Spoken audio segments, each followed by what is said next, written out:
Zoe Kravitz. Okay, so I didn't comment about the whole thing about her. Remember, there was like a while ago, there was mention that um, Zoe Kravitz was trying to go for a role or trying to go for maybe even I think it was Catwoman for Dark Knight Rises. And they said she was too urban. So, of course, there was that whole thing like Warner Brothers racist, Christopher Nolan racist kind of thing. And I saw it this weekend and people kept talking about it.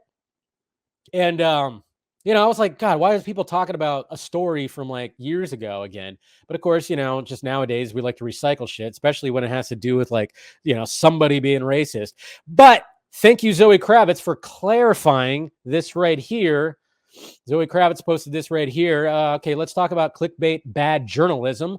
I was not told I was too urban to play Catwoman in The Dark Knight. It would have made no sense for me to even be considered for that role at the time. I wanted to audition for a small part in the film, and I was like, I do not know who said this, but this is how it was worded to me, that they were not going urban on the part. This is something I heard a lot 10 years ago. It was a very different time. I did not mention this to point any fingers or make anyone seem racist, namely Chris Nolan, the film's producers, or anyone on the casting team, because I truly do not believe anyone meant any harm.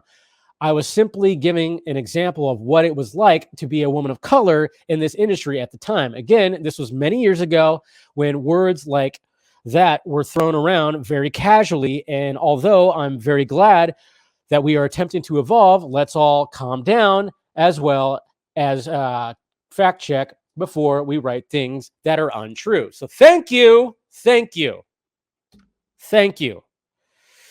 So there you go. Because I was like, wow, we're going to be talking about this again. Because I remember hearing that a while ago. And then all of a sudden it was like, all right, now it's back. Screw that. And then, of course, now yeah. So that's just bad journalism, as what's happening too much. Misinformation, right? So, that's what I hate about all this stuff. So there you go. Thank you, Zoe Kravitz, for clarifying that, because my God, people just like to run with that shit, because they don't want to actually read into certain things. And then, of course, journalists just want to go with angry clickbait shit nowadays. It's all bullshit. So thank you, Zoe. Thank you, Selena, Catwoman. Yes.